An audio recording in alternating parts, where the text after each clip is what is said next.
Good day, ma'am. I am DV Garrido from BSIS 1B. Today, I will be discussing the fundamentals of counting, a basic concept of mathematics that help us determine the numbers of possible outcomes in a situation.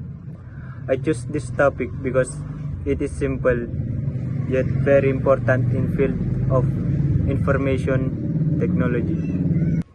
Application in information technology. Counting principles are used in many areas of IT. Number 1. Cybersecurity. Calculating the strength of password.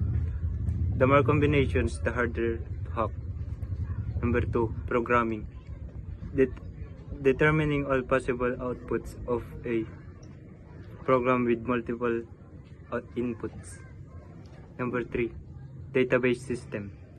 Counting how many queries, arrangements, or records are possible. Number 4. Networking. IP address allocations use counting to determine available device connections. Example, an IPv4 address has 4 sections with values from 0 to 255.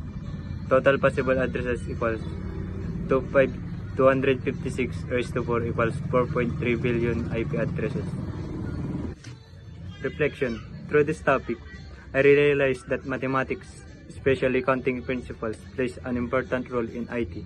Behind every password system, network design, database, and algorithm are calculations that help manage possibilities and ensure security and efficiency.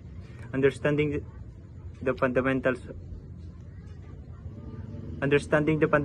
of counting help us build stronger, smarter, and more reliable technologies.